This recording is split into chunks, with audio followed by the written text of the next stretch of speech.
you let me love you forever, forever? I wanna love you. Will you let me love you forever, forever and a day, day, day, day, day.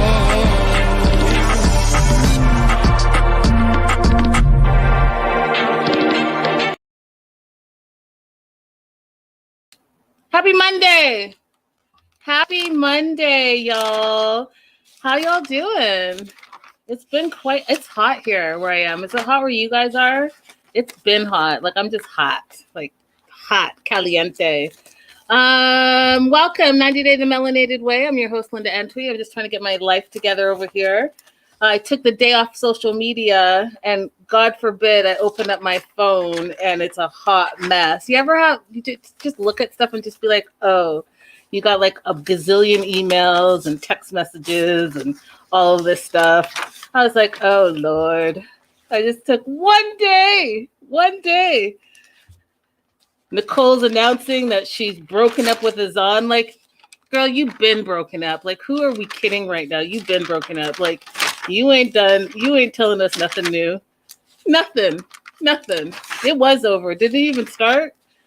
That and like Tiffany's got drama. It's just drama. And me watching this episode, I was just like, you know what, y'all? Like, I'm a little underwhelmed, to be honest. I'm a little underwhelmed. I'm trying to find my list for my shout outs. I don't know if I really am losing my mind, but usually it's right in front of me. Anyhow, all you Patreon subscribers, you know who you are. I love y'all. I will have it together for tomorrow and give you all a shout out, but I appreciate your support. Anyone watching, take a minute and be so kind and just hit that thumbs up button. That'd be great wherever you're watching. YouTube, Facebook, Twitch, wherever you're all, just thumbs up. It's very helpful and it's free and it takes 5 seconds. And then supporting the show moving forward. We're doing a lot of shows, you guys. We're doing like 4 or 5 days a week. Consider supporting the page. It'd be helpful. We do super chats, super stickers, and you'll see on the bottom of your screen, it's scrolling where you can Cashapp if you have, some issues with, commitment. Either way, it helps a lot, so I appreciate it. And thank you, everyone that does support the show. You guys make it what it is. What up, live chat? Y'all are popping already over there. Woo! Hey, Stevie. Hey, Better Days. Let's just jump right into it. So we start off with Mike and Natalie, and the title of the show, Man Up or Shut Up, is absolutely appropriate for this episode. Natalie's having surgery. They went to some hotel. I don't know why, but they went to a hotel maybe because they didn't want to drive in the morning. I don't know, but she's missing in action. He doesn't know where she is. And apparently she has these polyps in her nose and she's getting them removed and fixed. But, social media thinks that she just was getting a nose job and that was the whole thing. I don't know what you all think, but I mean, okay. So apparently she went to her friend's house and Juliana, big fight. Are we surprised that they fought? Because I'm not surprised. That's all they do. That's all they've been doing for the last 2 seasons is fighting. And if you guys don't really like each other and you guys don't really want to commit to therapy, you don't want to really communicate, then like what's the point? Right? Like what's the point? Because I personally am getting tired of the stupid fighting about the same thing over and over and over again. So now we're stuck on what happened in Oklahoma. You don't want to talk about it, but you guys still want to fight about it, but you don't want to talk about it, but you want to fight about it. And it's like, for what? You guys are fighting and not even listening to each other. So like, even if you're communicating, you're not communicating. You're just like screaming at each other and it's ridiculous and I'm over it. So she's left. And she left with this truck, which I thought was hilarious because I'm going to tell you this right now. If you're fighting with me and I paid for the hotel and drove us there, what you're not about to do is take my vehicle and leave me stranded so that I can take a ride share or have the producer pick me up. That's not about to happen. If you have an issue and you're trying to leave, you better leave and get there on your own, because what you're not going to do is take my car and be like, hey, I'm peace out, and then ignore the phone calls. Okay. So he drives to the hospital, and he's all mad, but he's not mad enough that he didn't stop for Starbucks, y'all. I'm mad, Natalie, but guess what? Let me just get my Starbucks real quick, my Frappuccino real quick. And then they're driving around looking for his truck, and he finds Big Blue because that's what he calls it. And he doesn't know if she's like already started the surgery. He's calling, she's not answering, so he's pissed, which he has every right to be, you guys. I think he has every right to be. Now pop up my question for you. Who's tired of Natalie's attitude? He has every right to be. And so what does he do? He gets out of the car, from the producer's car or the rideshare car, whatever it was, and he gets in his truck and he leaves. Now, let me tell you something. That's exactly what I would have done. Just if you feel like you got this, you got this. Peace out. You got this. You don't want to tell me I took the day off work to be supportive of you and be there for you, but you want to take my car and drive to your appointment that I'm paying for, by the way, then good luck. Get yourself back. You take care of you and I'll take care of me, because clearly we're not in this union together. But what does he do? He drives off, and then I don't know how long later, let's say 30 minutes later, however long later, he realizes that this is not the right move. It's not going to solve anything. So he goes back to the hospital, gets back there, and gets a call from the nurse saying everything went well. She'll be out in like 30 minutes to an hour. I was like, oh, see, no. You're a better person than me, because I'll tell you that none of this, I'm just not that good a person. Like, if you're going to go low, I'm not always going to go high. You might be surprised. I might go even lower than you, and I would leave you there. You're not answering my calls. Clearly, you don't want me there. You took my car, my truck. Clearly, you're using me. But, oh, wait, you need a ride home after the surgery that I paid for, by the way. So let me just wait around all day? Let me wait around for you? Your ungrateful ass? Oh, no. No, thank you. But he waits. Like I said, he's a bigger person than me. Gets her in the truck, and the first thing she says is she's hungry. Not, you know what? I'm so sorry. I'm so sorry that I left you. I'm so sorry about this fight. No, I'm hungry. So feed me right now. Oh, and by the way, you're driving like super crazy because you hit a bump in the road and it's snowing and it's the Pacific Northwest, whatever. Can you go and drive in the other lane? Y'all, who's tired of Natalie's attitude? Better Days says, so tired of her. Claire says, Natalie was mean to Mike. And hey, Chrissy, hey, girl, hey. Chrissy says, I'm tired of her attitude, but I also dislike Mike. I mean, all of it, you guys. I'm tired of like the nonsense fighting. It's listen, it's toxic. You know what I mean? It's just toxic. It's the constant like nonstop. Like, I get we need drama, but I don't know about you all, but I've been watching 90 Days since day one. And there's other ways to have drama besides like the constant BS bickering. There's other ways, you know? So she feels good because she, quote, feels like she can smell again. And they get to the house. Her nose starts bleeding. She's like going to go fix it. And then there's this whole weird thing about her going to lay down, but she's hungry. So she wants him to make her boiled potatoes with cheese and butter and pickles and mushrooms. But don't peel them. I'm like, okay. If that's what you want. He does it. He serves it to her on his paper plates. And I don't know, you guys, like, I'm seeing a lot of that. And I guess because through the pandemic and stuff, people didn't want to do all the dishes because everyone was cooking from home more.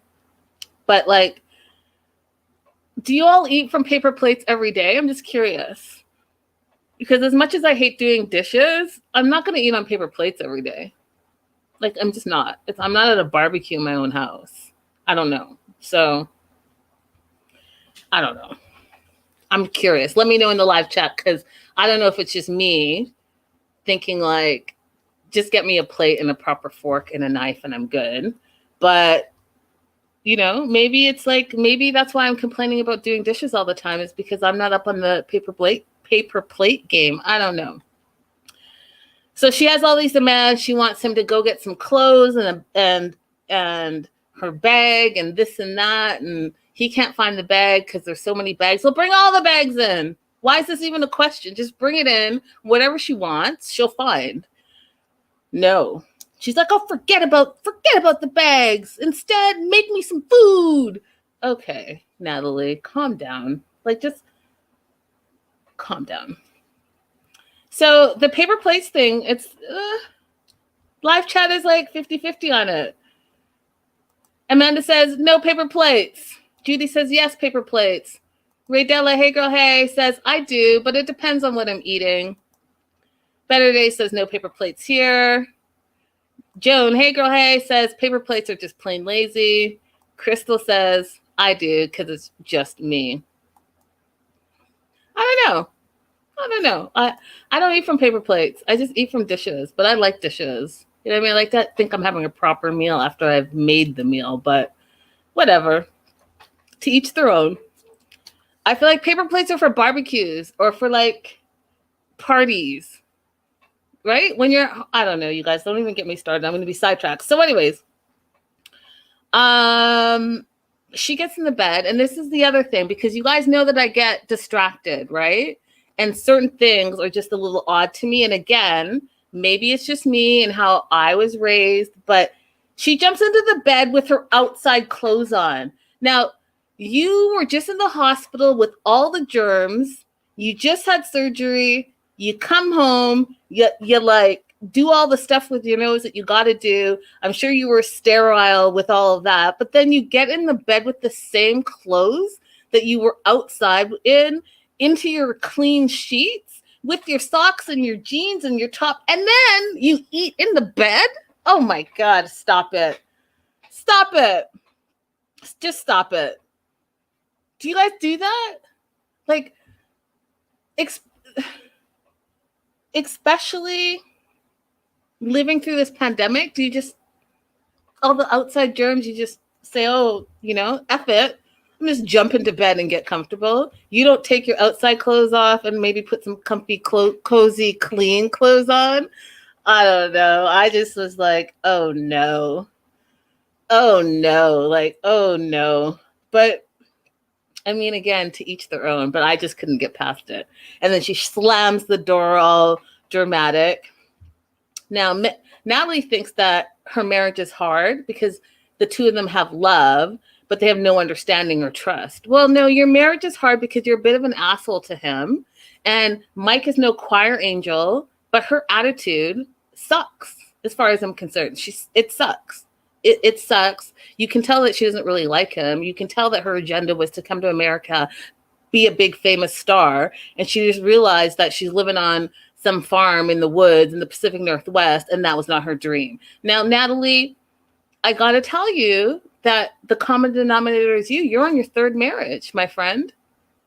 Your third marriage that didn't work out. So, I mean, at some point, you're going to have to look at yourself and just be like, hey girl, hey, it might be me.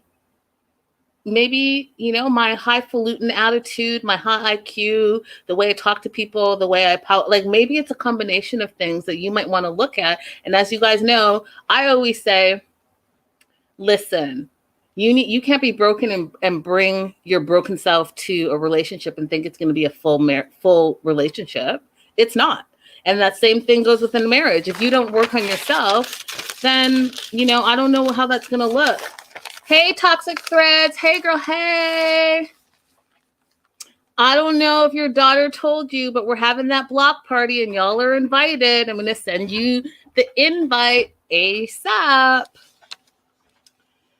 All right. Let's talk about Andrei and Elizabeth. Okay. Now,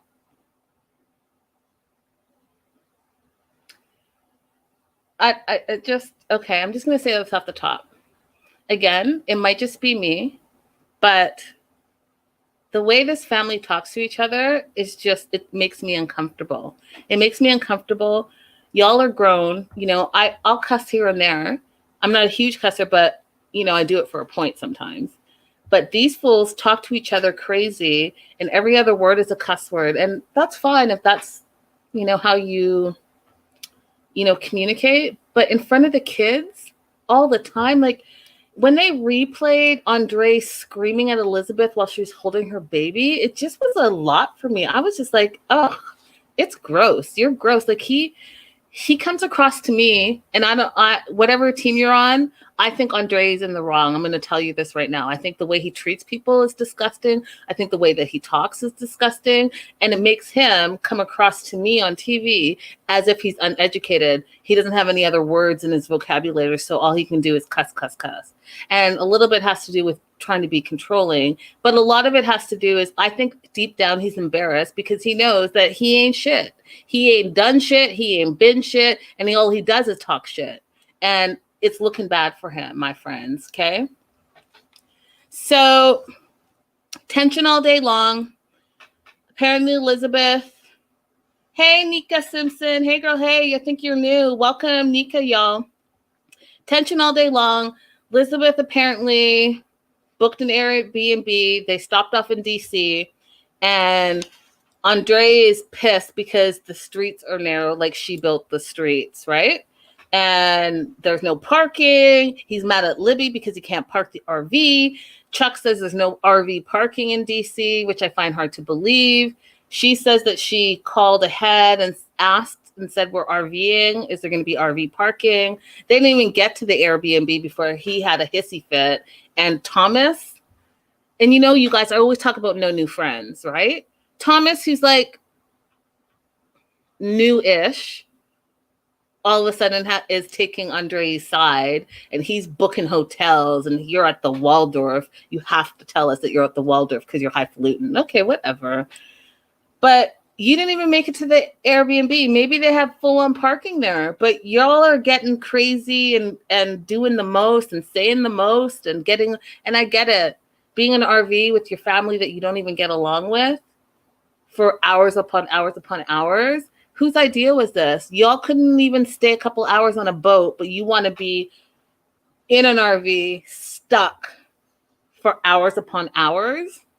I mean, come on now.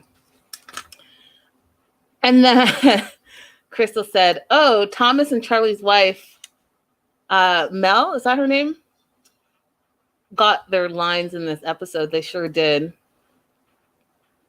Claire says, yeah, that's another thing, Claire. Remind me to talk about that. Libby talks behind Andrei's back to her sisters. Let me remind me to talk about that, because that brings up my question about why do you think Elizabeth ignores Andrei's bad behavior? So as we go on, think about that question. So they book a hotel and they get to the hotel, and Andrei's like getting out of the hotel and he's cussing his face off. And Elizabeth has got the baby. The baby needs to sleep because it's late. And Chuck just stands there. And I think the saying is like a deer stuck in headlights. I think that's the saying. But that's how Chuck was standing there watching and listening to Andrei talk crazy and cuss out his daughter. Now listen here, y'all. My dad passed a few years ago, but I'll tell you this. If I had a husband, he would absolutely not just stand there and listen to my husband talk crazy to me. He would absolutely not do that. Absolutely not just look like, oh, what's going on here? You're cussing out my daughter and you're cussing her out in front of my grandbaby. None of that would have happened. None of it. I don't understand why it's okay to let Andrei, who's the newcomer to the family, talk crazy to everyone and no one checks him. The only one that checks him, you guys, is Charlie. And then you all hate Charlie because you think he's a drunk. But I've got to tell you, Charlie comes correct. He comes correct because he's the only one that calls out Andrei's shitty behavior. And his behavior is shitty. And it's shitty towards his own wife in front of their children or child and then the other children. So I think it's ridiculous. I think it's ridiculous. Like ridiculous. Everyone talking crazy to each other this season. I'm bored of it. I'm bored of it. Andrei's gonna cuss out Charlie and Elizabeth and Libby and the whole family, except for Chuck, because Chuck has the money. Natalie's gonna, cuss out without cussing out, but you know what I mean. Mike, and then there's Angela, who's like gone off the rocker, thinks that she's like new body, new woman. So like, just you guys, I'm over it. I'm over the dumb talk. Like, bring me some drama that's some real drama, rather than just, is that all y'all can do is cuss each other out? Because I'll tell you this right now, I can sit here and do an hour show with you guys and cuss my face off. Does that make it entertaining to you? No, because you lose the shock value. You lose the entertainment value of it all. And that's why I'm really excited about this new Caribbean 90 Day, because it's going to be a whole cast of new characters. They're going to be brand new. And once they're brand new, it's like brand new energy. And they don't know what to expect. And you guys, I feel for them, because they don't know that us 90 Day fans, we're like rabid fans, right? We're going to find you. We're going to investigate you. We're going to bring up your 1992 past. We're going to find your cousin's mama's brother, son, sister's daughter. I know that didn't make sense, but you get my point. But you know what? It's going to be fun because it's fresh. Oh, thank you, Crystal, so much.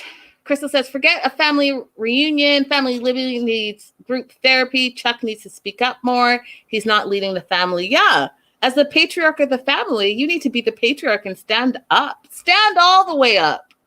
Stand up and put your foot down and say, you know what, Andrei, if you don't change your behavior, that 100,000 is gone. And guess what? You're not going to work in the family business if you're going to be disrespectful to my family. Guess what? Guess who would be tip-top shape? Andrei would be. So, oh my gosh, you guys, these fools are crazy. So Andrei's on this rant, and he thinks that Elizabeth's sisters are trying to sabotage him. Sabotage what? Sabotage what? Because what exactly are you doing? What are you doing to be sabotaged besides talking crazy? I don't see it. I don't know. What are you doing? What are you contributing that needs to be sabotaged? Not sure. And then you guys, the part that I was like, you know what? I'm a little done with you today. When he said to Thomas that that's why you don't leave women to do a man's job.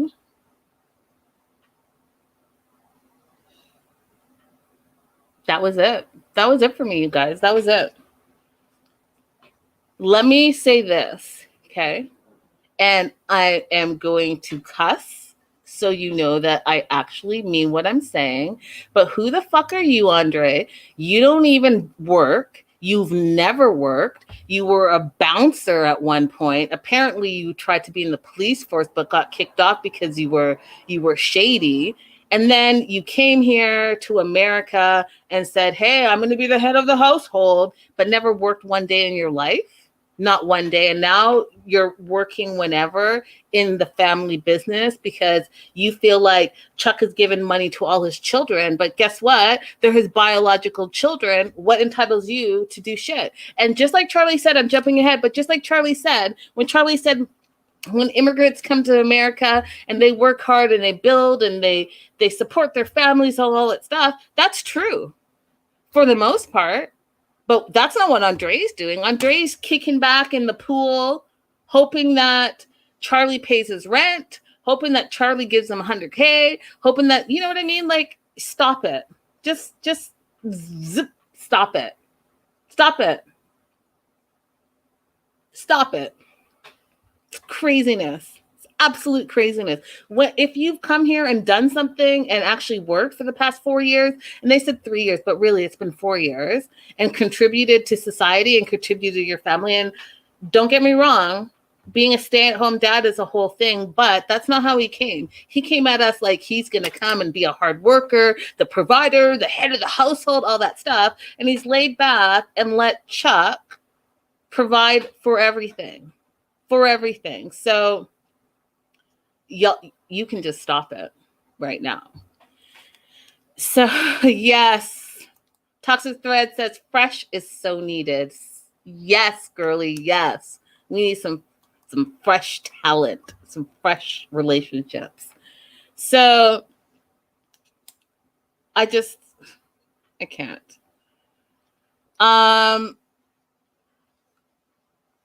So then they get to Auntie Sue's house,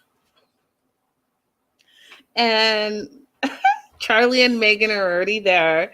They arrived the night before, and they did the right thing, y'all, by taking the plane over and not dealing with any of the RV stuff.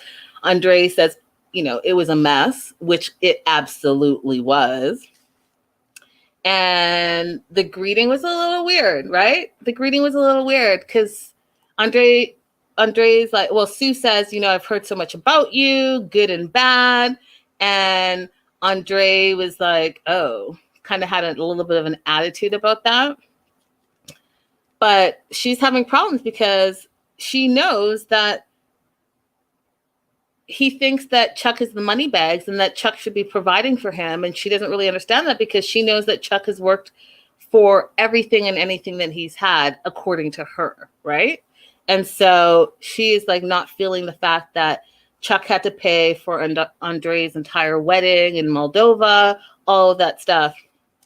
And, Andrei's coming with an attitude. When he did this to camera and said, he wants to meet the rest of the family because he wants to know where Charlie's stupidity is coming from, whether it's from Chuck's side or Elizabeth's mom's side. And I was like, see, your attitude is already wrong. Your attitude is already like,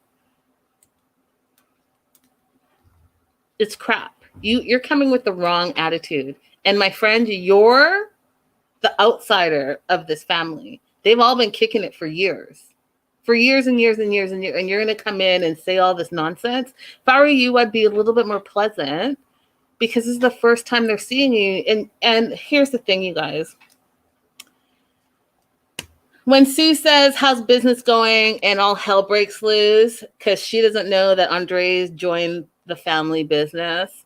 And then the fight breaks out. And it was like, where are people's manners? You're a guest. You've been here for 3 minutes. She put a whole spread of food out because that's what hosts do. And then you just start fighting. And Andrei again starts cussing at Charlie, cussing at everyone, saying all this stuff. Now, Charlie calling Andrei out in front of the family. I don't know how I feel about it, but he did it, right? So Charlie explains that Andrei's been sitting on his ass for 3 years. And he thought that, hey, I like what the family's doing, flipping houses. And I want to get in that business. And oh, by the way, give me 100,000 K and I'm going to be doing what you guys do. And also I'm going to be Chuck's partner, right? And we've talked about this here on our show. How about humble yourself? How about learn the business? Because you've had your real estate license for 5 seconds and you haven't even sold a house yet. And learn some things. And then, just like the wisdom of Charles, which was the granddaddy, he says, you don't ask someone for money to go into business and then say, hey, can I have some money? Oh, and by the way, I'm going to go into business with you with the money that you give me.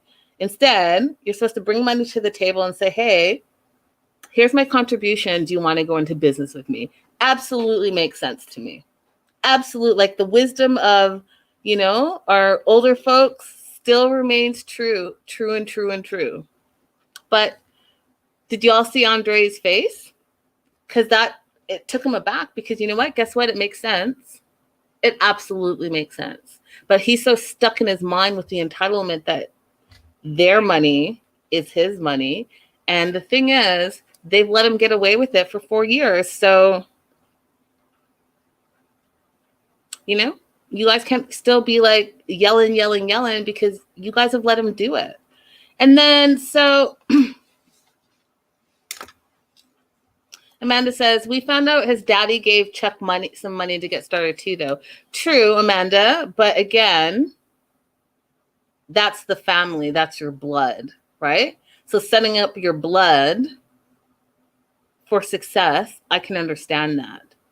There's no rule that you have to set up your blood's spouse, right? I mean, why can't his parents do it? Why can't Andre's parents send him money for him to set himself up for success?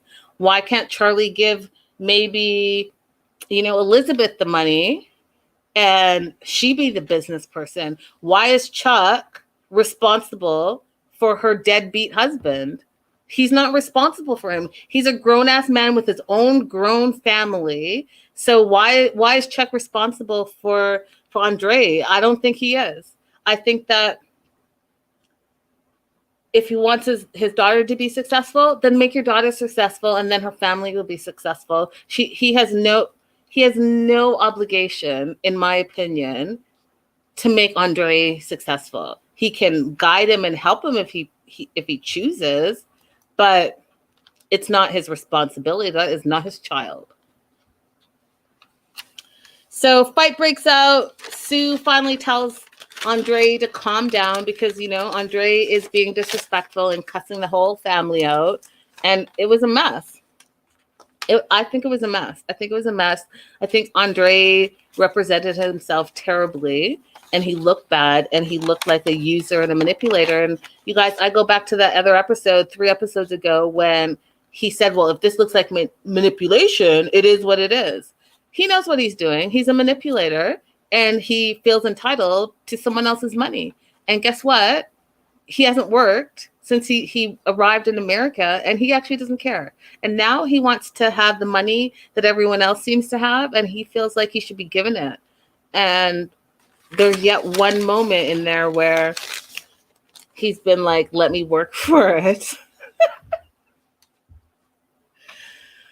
Oh, Lord. I tell you, this family is exhausting. And when they get their spinoff, because you guys, they're absolutely getting a spinoff. Don't be fooled that they keep introducing you to all these other family characters for no reason. Okay? I told you guys before, and mostly on my news and gossip, but they're getting a spinoff. Whether y'all like it or not, they're getting a spinoff. And that's why we keep meeting all the new people. Because the Pothouse family spinoff is coming to a TV near you soon. Okay? And I'll tell you what it's going to be. It's going to be about the whole flipping house business and how like crazy it is and all the fighting that goes along and the money to be made. And they're going to start expanding outside Florida. Like, I could give you the breakdown. That's exactly what's going to happen. But, people are going to hate watch it. Moving on to Yara and Jovi. Can I just tell you that Jovi has really grown on me? I was like 50-50 with him, but I love everything about Jovi and this little family that's growing. I feel like he's really stepped up to the plate. I feel like he really loves his family. I think he's being really responsible. And considering how we met him, like the party drinker guy, I just think that, bravo. So Jovi's coming home after being gone for 3 months. Yara's super, super excited. And speaking of Yara, you guys, I don't know if you guys know this, and I don't know if you guys have been, and I'll get in more depth on Friday, you guys, in News and Gossip, just remind me, but Yara's all over the news. So, and all over the news in social media, I should say. And she's going to war with a bunch of bloggers, and all the bloggers are writing about it. So if you don't know, I'll give you a little snippet of it. But that jacket she was wearing? It was like that black leather motorcycle jacket. That's part of her Yara Designs line. And I guess a blogger found it somewhere else online for cheaper. And I'm not going to give the prices right now because I'm going to save it for Friday. But let's say the jacket is selling elsewhere for $20 and she's selling it for $80. So they outed her. And then that whole thing took traction. All the other bloggers started blogging about it. And then because all the other bloggers were blogging about it, all the writers started picking up the story, and all like the newsy gossip websites started reporting on it.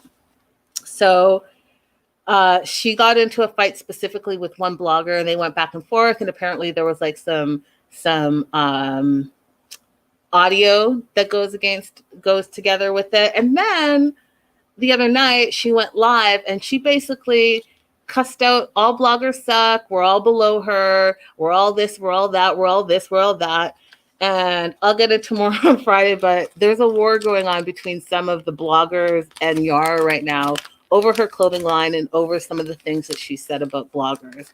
And it is a hot mess. Now, I don't have a problem with Yara. I don't know if you guys know, but like way back when, because, you know, I'm breaking stories left, right, and center. If you're not following 90 Day the Melanated Way over on Instagram, then you are really missing out. But last year, you know, I broke this story about her being in reality shows long ago, and I found the video and I posted it. And from since then, she blocked me. So she's blocked me on social media last year. And I don't take offense to it anymore because I'm a reporter. That's what I'm going to do. I'm going to report on things. And if it's entertainment news, guess what? That's what I'm going to do. I'm going to report on entertainment news. And if you know me, you know that for my entertainment stuff, I don't take sides. I'm very neutral. I just give you the facts and you guys decide what you're going to say and what you're going to do. And I guess she took offense to it that I found it because maybe she didn't want it out there. I don't know, but so be it. So I guess I'm one of the bloggers that's beneath her. I don't know. However, they get to the hotel. Oh, excuse me, at the hotel. They get to the airport and, you know, beautiful baby Mila is 4 months old now. And Yara is just super, super, super excited to see. You could see the love in her eyes. Just excited to see Jovi and that he's back and that he's going to be there with her. And so there's like a bunch of like greetings and he's missed Mila the most and Mila's grown. And, you know, between 1 month and 4 months, there's a lot of changes that baby makes. So, you know, she's bigger and she's grown into herself a little bit more. And so he's just really happy to be home. And then we hear from Monty, which I thought was nice to hear from Monty. And Monty talks about how he's in the same industry as Jovi and they work the same kind of schedule. And it's challenging because you miss all the holidays and the birthdays and all of that stuff. And you miss out on some of the childhood memories, right? You go, you come back, and your child has changed because children change all the time.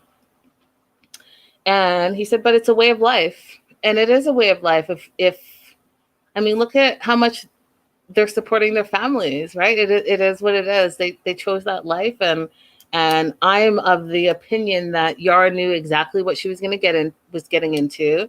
So she can't really be that mad because you knew his job before you married him. You just gotta like suck it up and it's a part of your life.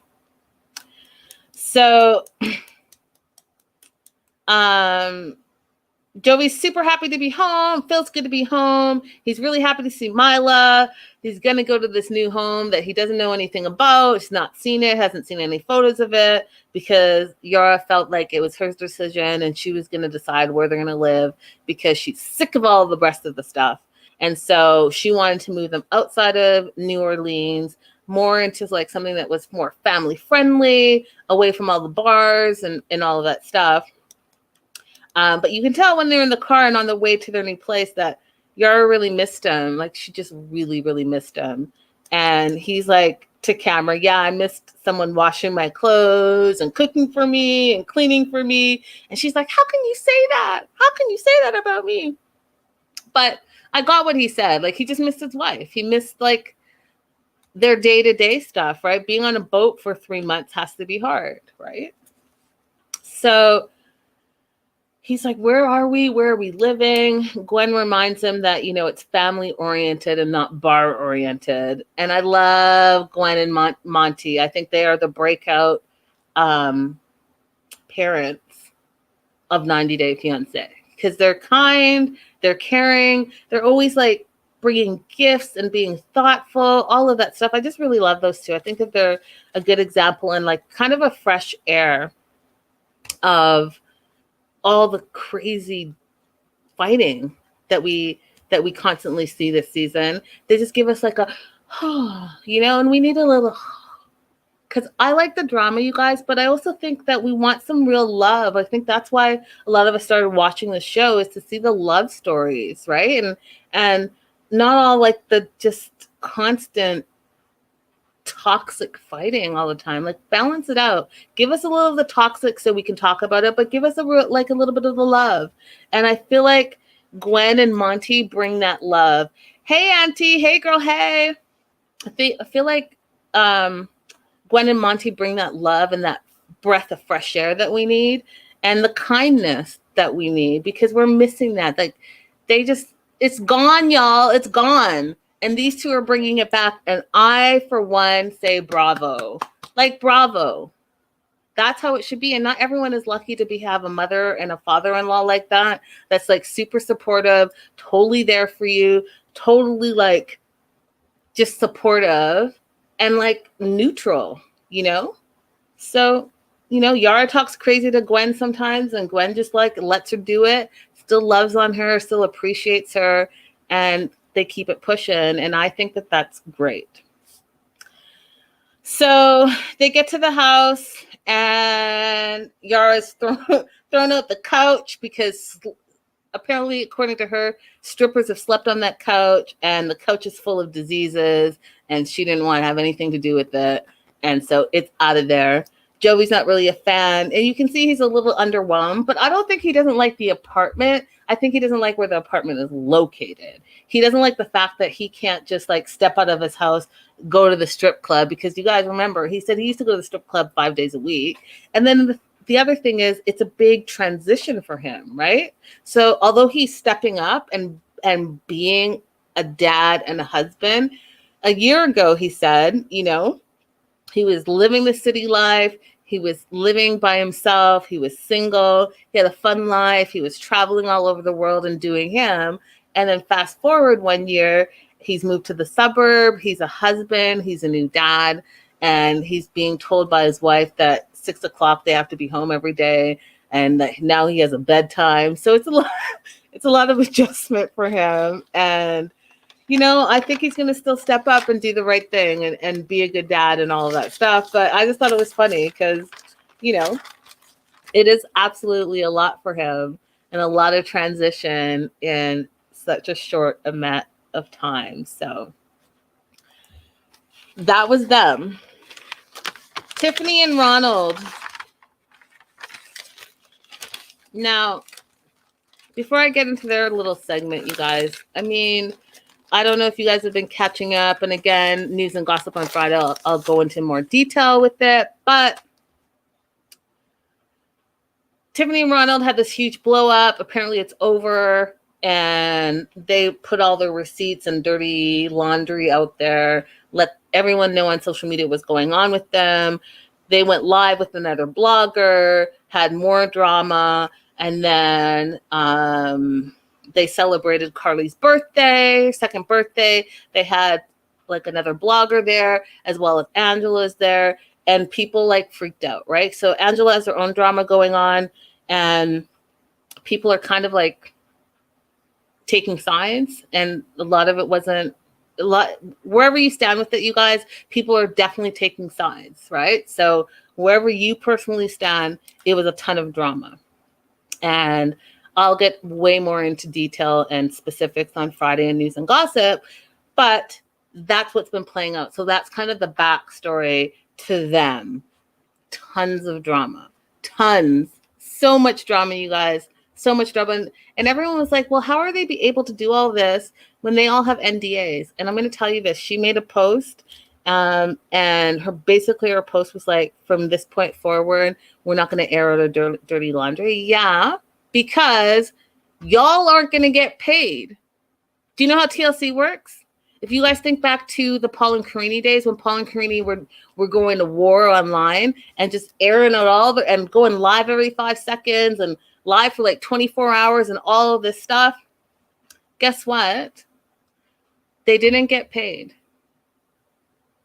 And that was a whole thing that they tried to share. But when you break your NDA, they're like, cool, do you? But guess what? You're still under contract and we're not going to pay you. So someone had to have given them a stern warning and saying, hey, listen, That's it. That's it. You want the checks or you want to keep doing what you're doing. That's it. So all of a sudden, everyone's going to be tight-lipped now because at the end of the day, it's about the checks, right? That's why you're doing the show. Hey, Loving Live. Hey, girl. Hey. So they go out their Christmas tree shopping, and it was so weird because you guys, I was like, it's hot where I'm living right now, and it's hot. So like Christmas and the trees and all of this stuff was like so weird for me to watch, but they want to get into the Christmas spirit, which I think is great. But things are tense between Tiffany and Ronald, and they've been tense, and they've only been there for a couple of days. They're arguing, and I don't know about you guys. Again, something that distracts me, but they're driving to the tree place, and they're buckled in the front. But did you guys notice that Carly in the car seat didn't have her seatbelt on, and neither did Daniel? It really upset me. I was like, you two are strapped in the front, and the two kids, the most precious cargo, aren't strapped in. And then you two are going to just sit here and bicker. But meanwhile, I'm looking at your kids being all unsafe as you drive. Like, nah. Y'all already pissed me off on social media, and now you're doing the most on this episode. Do better and be better. You want to talk about Ronald not being responsible? Tiffany, you're the mom that has the primary caregiver and that has the kids 24/7. You should know better and do better. Put a seatbelt on. Terrible. Terrible. You better go back and watch it, Love and Life. It was terrible. I was so irritated by that. So they get to the store, and I guess Ronald brought his credit card this time because, I was wondering where's the money coming from since you couldn't even pay for groceries. But now you're like, pick whatever you want. I want to make it Christmassy for all of us. Tiffany feels manipulated because she's like, well, we need to be on a budget and we can't just really get whatever we want. And Ronald's like, no, we're going to get this. And he starts throwing whatever he wants in the cart. And then this is the other part that totally pissed me off. Okay, so first of all, they're looking at trees. The first tree that they were looking at was roughly 300 US. The tree that they actually ended up getting was the expensive tree, right? But in the middle of all that, they put Daniel.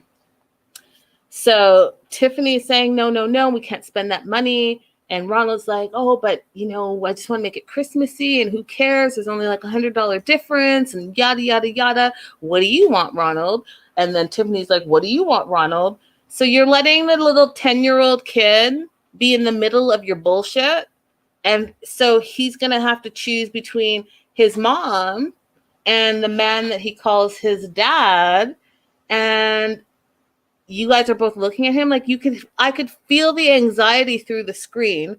Terrible manipulation on both their parts. So Tiffany, you feel like Ronald's manipulating you through your son. Well, guess what? You're doing the exact same thing, making him choose while you two go at it.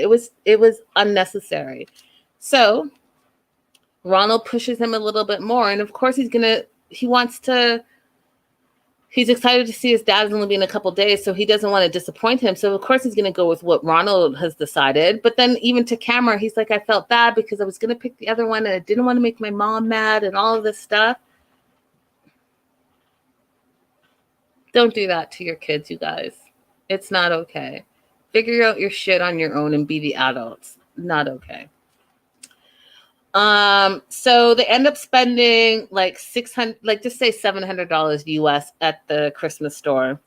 And that puts Tiffany on high alert because she's worried about Ronald's spending habits and, his gambling issue that he has and he's dealing with. And so things become more and more tense between the two of them because she feels like he's terrible with his finances and he's not helping with the kids. And she is not having it. Then it's the next day. They're going to meet Grandma Rhea at the zoo. And that rescued elephant zoo, I loved it. I loved how they got to feed the animals and the tour and all of that stuff. And normally I'm not big on zoos, but that was like special because you can tell like they were rescued animals and all of that stuff. I was super into that. And I was also super into the fact that they were showing a little bit more of South Africa. And when Ronald said, yeah, I want to show more of where we live because South Africa is a beautiful place, I was like, yes, Ronald, tell him, because far too often on this show, they make the other countries seem like they're shitholes, and they're not. And they don't show everything else that's beautiful about a whole country. And it's a whole country. That one person on the show might have a little shitty area, but you can't blame the whole country being shitty on that one person. Do you know what I mean? I hate it. And I talk about it all the time, you guys. And I'm just always like, go and travel and find out for yourself, because it is not an accurate depiction of really what the world is like and how many other beautiful places there are out there. So Tiffany sits down with Rhea, and she's complaining to his mom about his spending habits and how he doesn't really take care of the kids and all this stuff. And she stands up for her son, and she's like, well, you know, maybe he was just overeager. He wanted to impress Daniel. And, you know, this is all new to him. Like, he's a great dad over the phone, but you have your little circle, and he has to adapt to your circle. And that's going to take some time. And you expect a lot, and you expect it right now, but you've been doing this whole time, and he hasn't been in it, which kind of makes sense to me, right? Although Ronald has his own issues, you guys. Like, really, Ronald has his own issues, for real. Like, you know, he comes across as a little bit deadbeat, but suffice to say, Rhea did come up with some good points. And so Tiffany's like, I don't know, I just want to go home. I'm over it. And Rhea's like, you know, I'm a little disappointed that you just got here and you're already saying that you want to go home. You know, I want to spend time with the children, and I want to spend time with you. And, you know, I don't really feel like you're giving this whole thing a chance. So how about I do this? And she did it so nicely. She was like, hey, listen, why don't I take the kids for the night, have a little sleepover, you guys have some adult time, and, you know, get that bond together. And so they have the date night, and they're ordering drinks, that Aperol spritz that she hates, that she sent back. And they do this like happiness toast. And she's like, we don't need a toast for that. We don't need a toast to be happy. We need you to put in more effort. And I was like, this woman is such a buzzkill. Why are you like, you guys, why always complaining? Like, sometimes just be in the moment. Yeah, we all have issues, and we might have some problems in our relationships, but like, be in the moment and don't spoil every single thing. He took you to the zoo, you were complaining. He took you to the store, you were complaining. You get in the car, you're complaining. Now you're trying to have a date night, and you can't even have a nice toast. Like, really? It's all just like, do you even like him?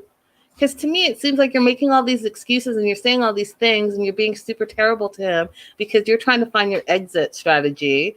And then you're hanging the fact over that you might just leave him before the holidays. So you're going to let him spend $700 to do all the holiday stuff, knowing that you might not stay. I just think that that's manipulative, and it's wrong. And it's a bit like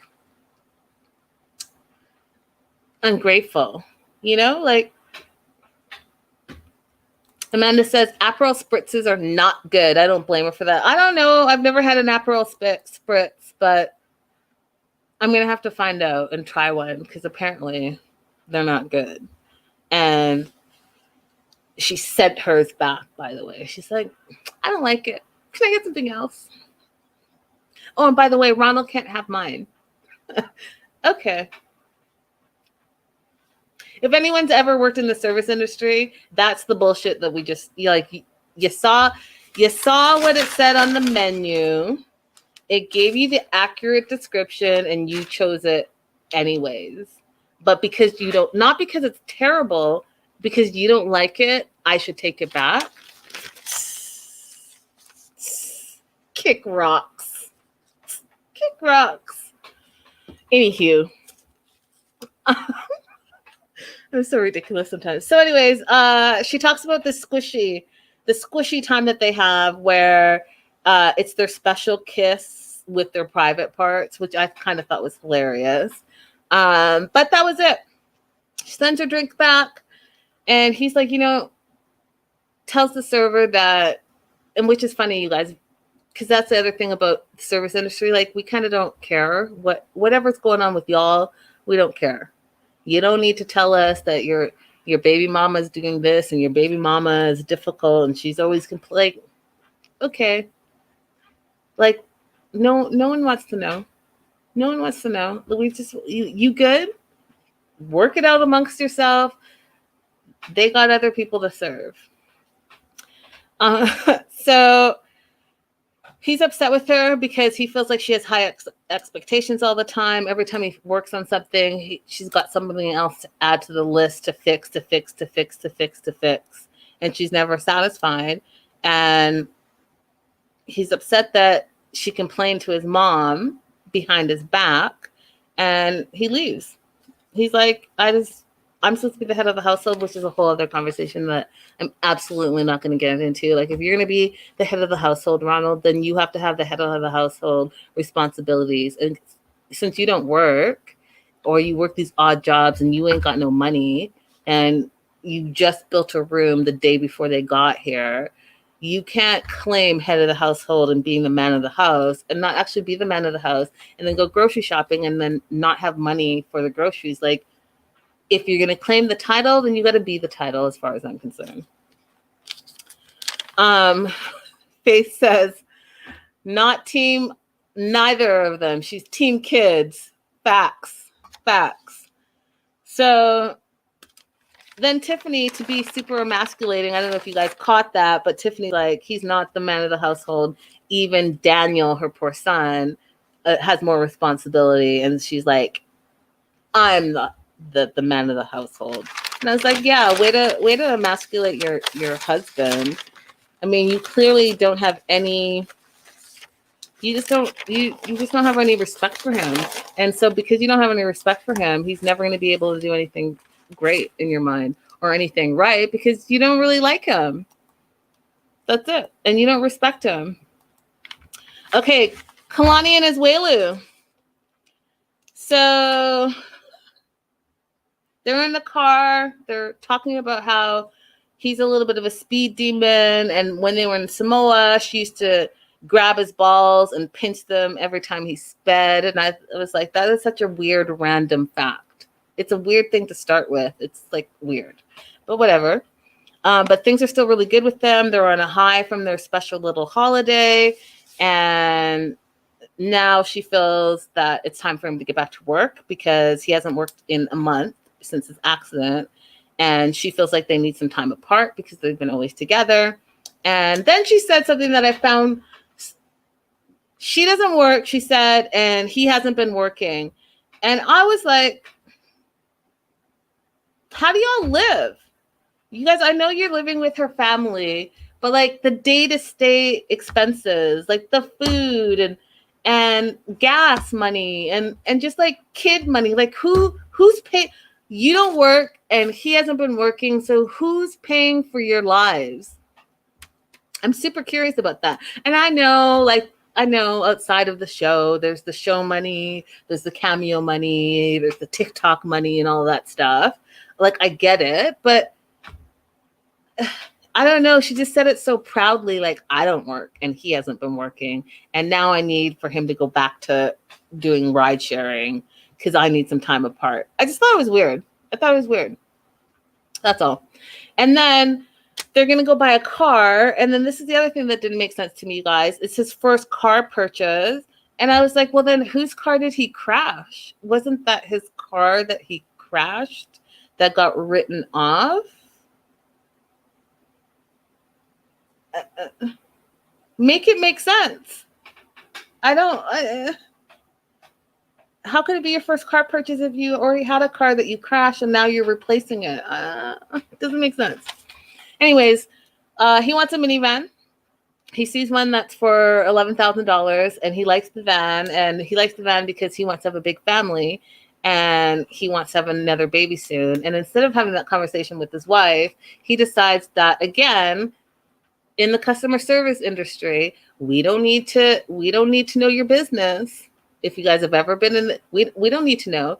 Instead, he waits for the sales guy to come over to say to the sales guy that we need this car because we want to have another baby. And then she's like, what? And then she's like, can you give us a minute? You haven't told, okay, work all that stuff out.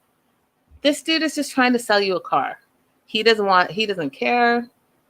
He'll make some small talk, but what he doesn't want you to do is involve him in all that. Side note. So he tells her he wants another baby. He's one of 9, and in Samoan culture, they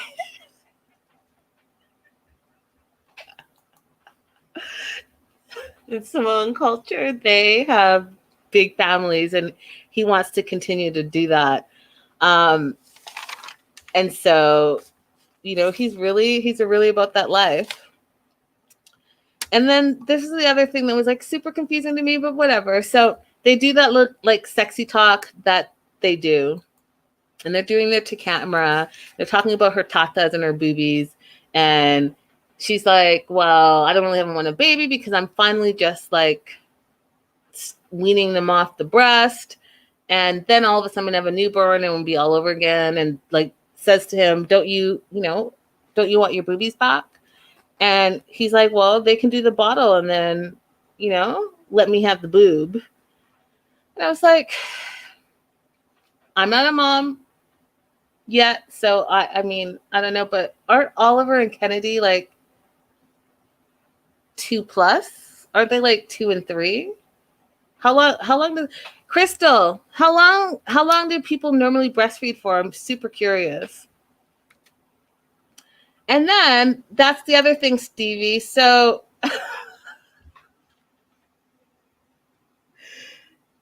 and then she's talking about she's not having another baby because it's her body, she says, and so she makes the decision.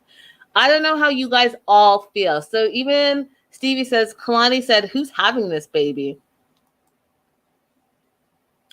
Deborah says, a baby should be off a bottle by age 1 and then to a cup. Okay, that's what I was thinking. So 2 or 3, isn't that extra long? I don't know.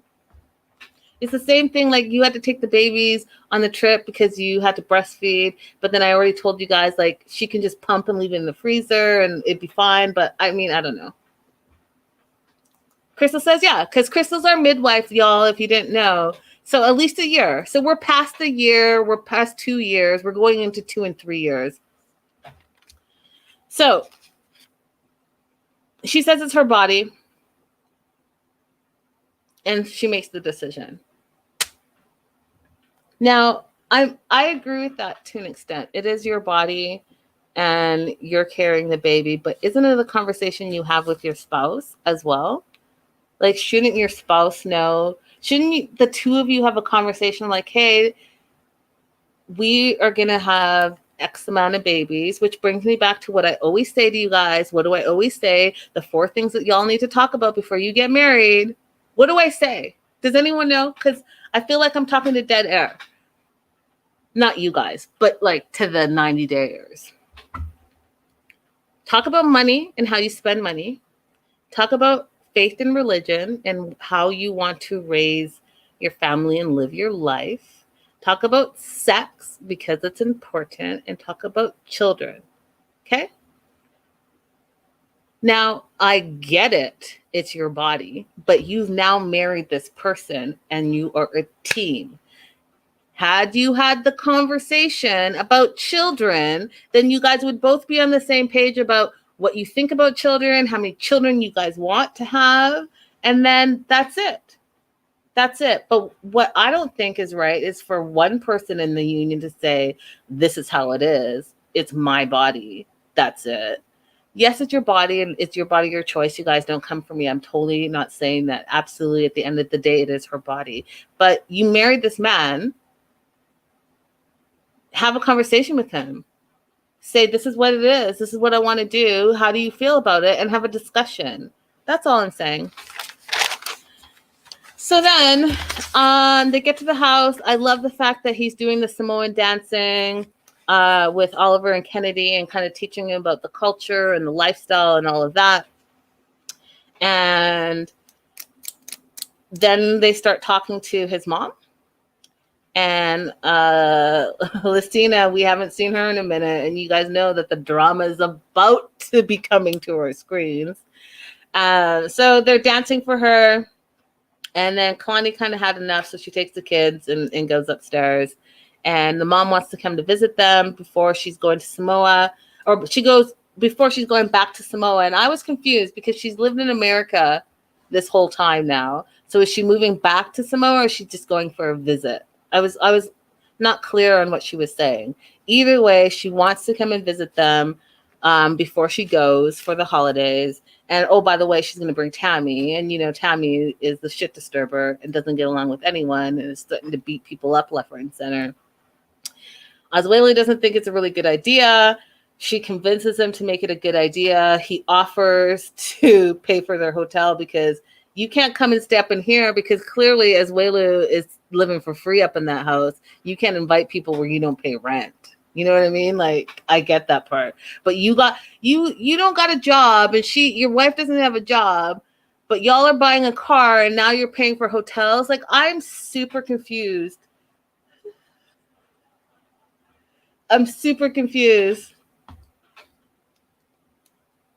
Super confused, but you got money to dish out. Okay. So looks like mom's coming with Tammy. They're going to stay in a hotel. They're going to visit, and you guys were in for the most drama. The most. Oh, and by the way, Lucina, his mom, thinks that it's Kalani's job to have babies and that they should have all the babies and just populate the whole world. So that was an interesting take on things as well.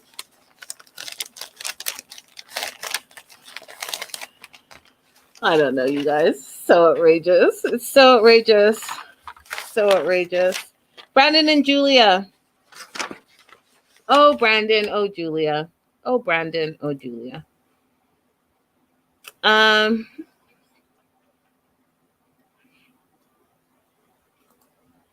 It's funny because I had another question, but it wasn't really a question. I'm just surprised that no one works in the family of Asuelu. So they signed a lease in Richmond, Virginia, and they're moving in 2 weeks. And they've invited Ronald and Betty to come down to see their new place. But Ronald and Betty don't know that it's their new place. They just think they're coming to help them. They get there and they get the surprise of their life because,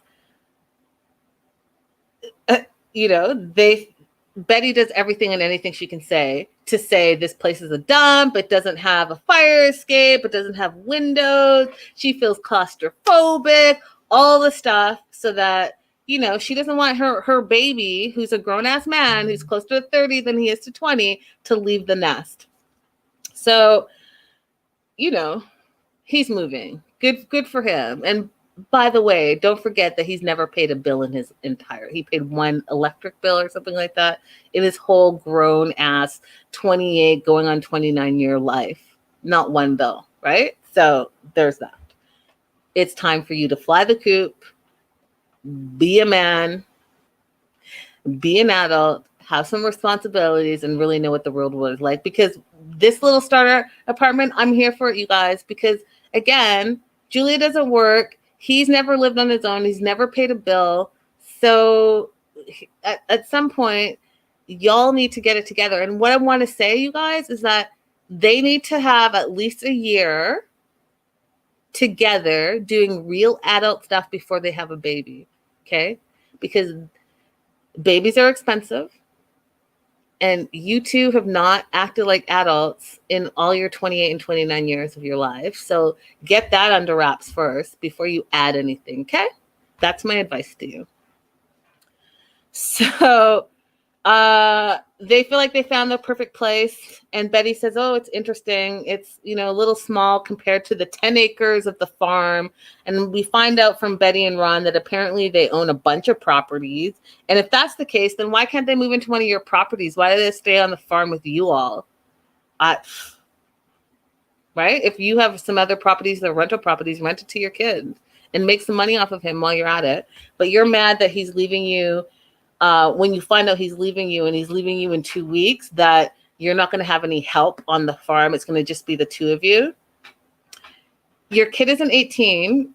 He's like almost 30. It's time for him to fly the coop. And like, you guys, do you remember when we met them? They had the farmhand, whatever her name was. Remember? And I told you guys in News and Gossip that that farmer was actually her sister, and the sister lives down the street. Remember, she came with her cat. What happened to her? Did you fire your sister?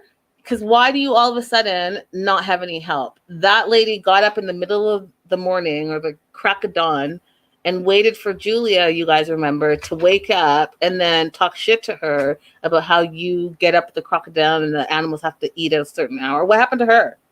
That you two feel like you're going to have no help.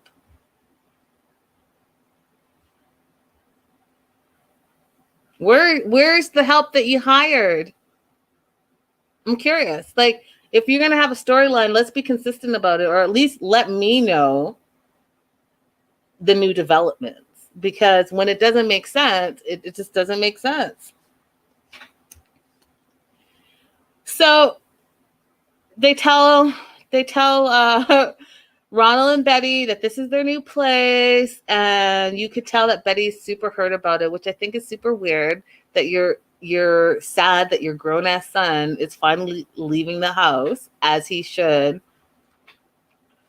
And then Brandon is starting to feel a little bit guilty because he feels like he should be there and helping his family with the farm. But Brandon, I remember you saying that you told your parents to their face that you didn't want to take over the farm, that this was not your dream, that this wasn't the life. So they know that you don't want to take over the family business and you don't want to live on the farm forever. They've known that. So why are we all shocked when he says he's going to move and he's not going to be the farmhand anymore?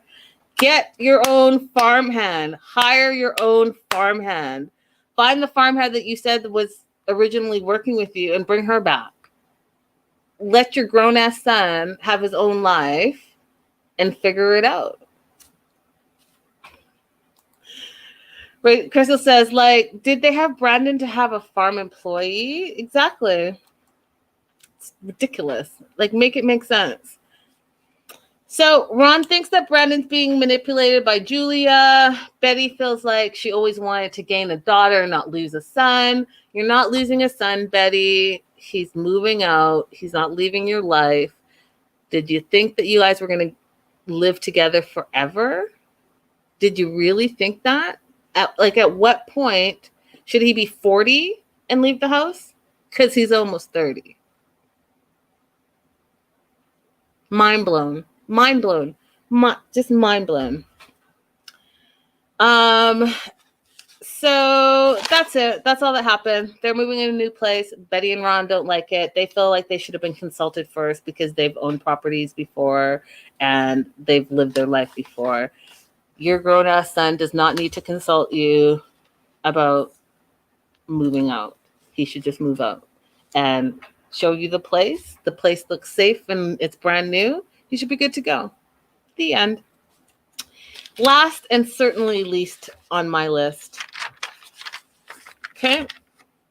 Oh, and my question, how much notice should Brandon and Julie have given his parents about their move? No notice. Just tell them. You told them that you were thinking of moving. Now you're leaving in 2 weeks. You're telling them they're not your landlords because you don't pay rent. You live at home. So it's a conversation. It's not required, hey, I need 30, 60, 90 days notice. You know, it's a nice thing to do, like, hey, here's a heads up, I'm moving. But it's not required, in my opinion. You know, it's not like you're going to be like, hey, peace out, I'm leaving today. But you know what I mean? Like, you don't know how to give 30 days notice. Crystal says, don't worry, Betty. If you haven't taught him how to manage money, he'll be back. And Love and Life says, they won't make it 3 months. Yeah, because adult life is hard. And bills come every month and need to be paid. And there's all the bills.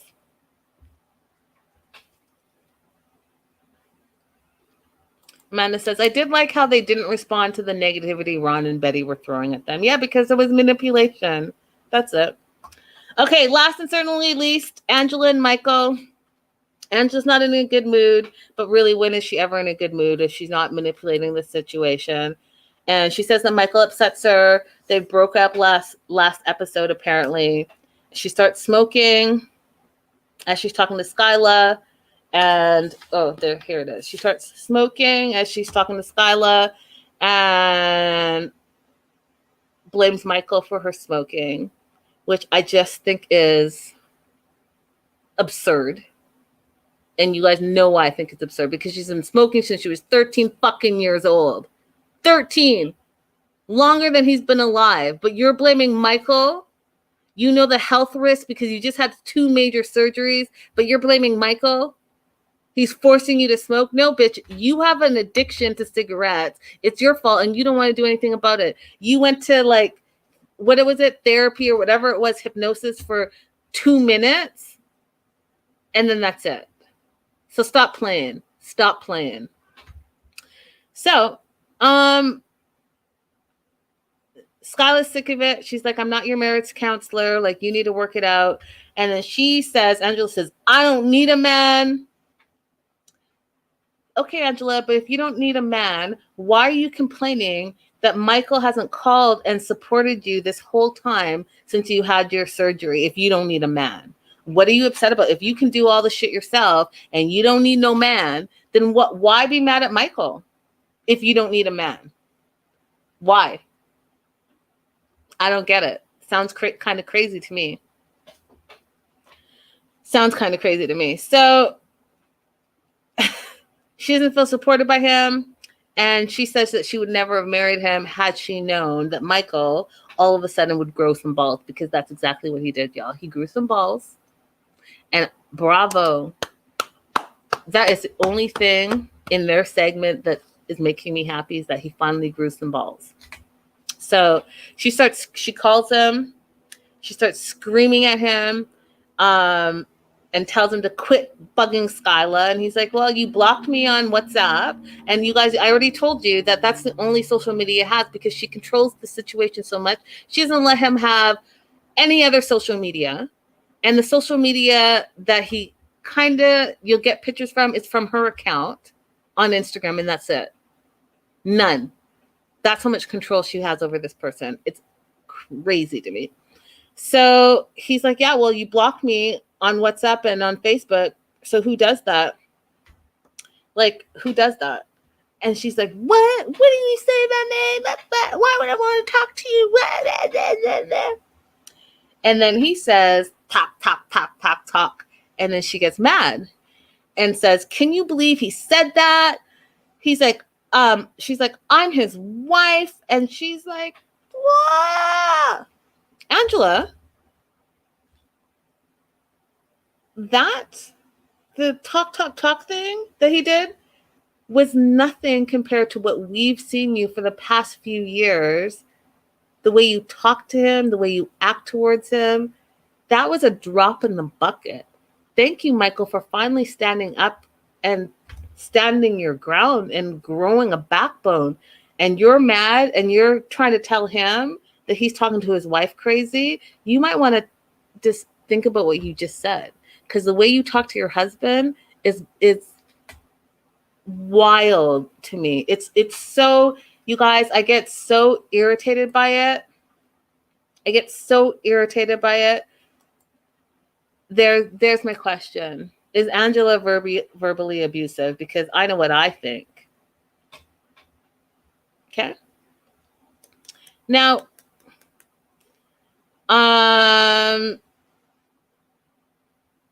then she does the thing that I asked you guys last week, and no one has yet to been able to explain it to me.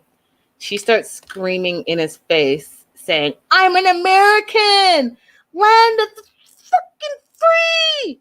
And I paused it. I paused my TV at that moment, and her face was like pure evil. I don't know if like the devil took her over her moment, her face, but in that moment, if you guys go and rewind and watch that moment and just pause it, it's pure evil. Like, it was the nastiest thing and the nastiest thing I've just seen. And I don't understand her whole thing about her being an American and all of that. It gives me the creeps, you guys. And I'll tell you why it gives me the creeps. I'll tell you a little bit why it gives me the creeps. It gives me the creeps because I feel like she's doing it as a I'm better than. I feel like she's doing it as a way to say that because he lives in a third world country that she's better than. I feel like she does it because she's holding that whole green card process over his head. And honestly, you guys, I'm just going to say it. The fact that she's from the South and she's talking about how her daddy would have slapped him in his mouth, all of that stuff. I'm sorry, you guys, don't come for me. And I'm not trying to make it a whole thing, but it just gives me 100% plantation racial divide vibes. And I'm not here for it, period. I'm sorry. I think that it's ugly. I think she says it in a way that it's just ugly. And there's no other explanation for it. I'm sorry. That's how I feel about it. I think that she's doing it in a way that she says she loves her husband and all this stuff, but the way she talks to him, like he's a second grade individual, is not okay with me. And the way she hangs the fact that she's an American all the time is just disgusting to me. And it makes, I personally think, I'm sorry I'm not American, you guys, I just make it, I feel like, you know how Americans get a bad reputation when they travel abroad, so then they pretend that they're Canadian? She's the individual that gives y'all a bad reputation. That attitude and that I don't know, like that nastiness is unacceptable. And I'm not here for it. And I'm tired of hearing her talk to him that way. And so I'm glad that he's finally standing up for himself. So she tells him to shut up, and she pulls out another cigarette, and she's smoking the second cigarette, and she tells him that she doesn't give a flying fuck about him, and how we all don't know how he really talks to her, and that he cusses her back.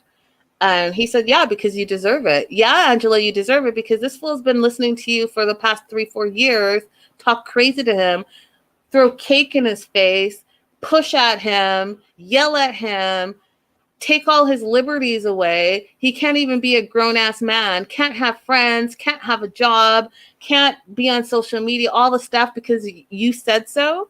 You guys, what do you think that sounds like? Okay?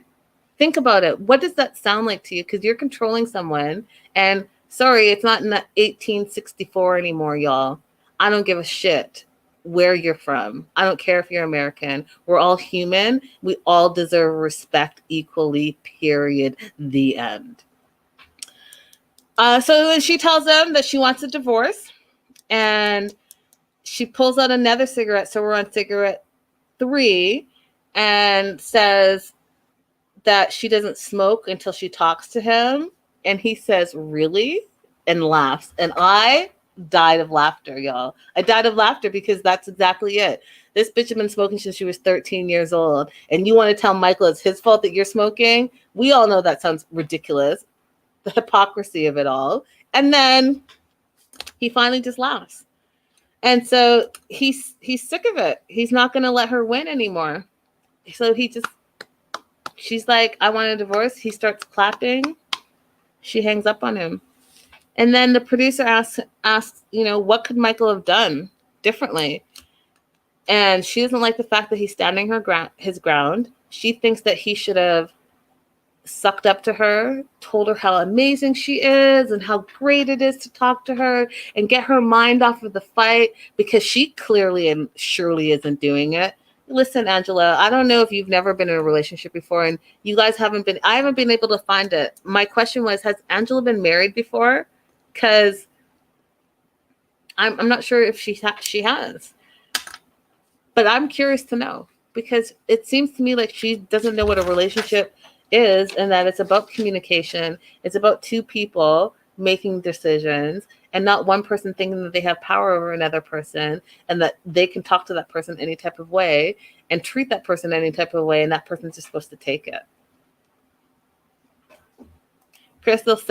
Michael said, truth is, I'm tired. He's tired of her. I think we're all tired of her. We're all tired of the abuse.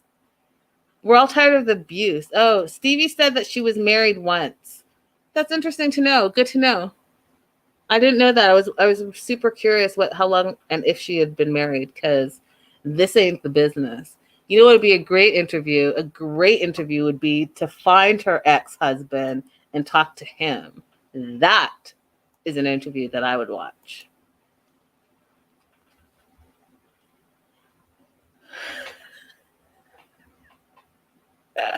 Amanda said, I don't know. Angela kind of seems like the type of that doesn't pay taxes on her 90-day earnings. Could be a problem for her in the future. You heard it here first. That's funny, Amanda. That's really funny. Anyways, you guys, that's the show. It was a lot. Hey, Misha. Hey, girl. Hey. That's the show, you guys. That's it. It's terrible to end it on a note that's so sourpuss.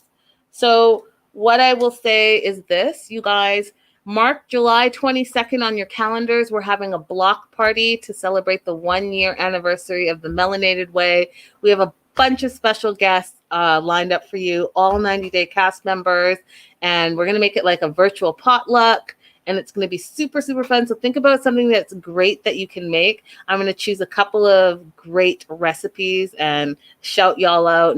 And you can show me what you've made. But expect, like, anyone that's been on the show here, expect them and maybe a few other guests. But it's going to be fun, July 22nd. And then what else do I want to tell you? Tomorrow, you guys, I am obsessed. I am obsessed with Love After Lockup. And, you know, because I'm obsessed, I'm like researching all the juicy details. And there's so much juice and so much tea. So we'll talk about that tomorrow. 8 o'clock. That's it, you guys. I'll see you tomorrow for Love Over Lockup. On Wednesday, we do the single life. Thursday, I might have a guest. And Friday is news and gossip. So be there, be square. Night, y'all.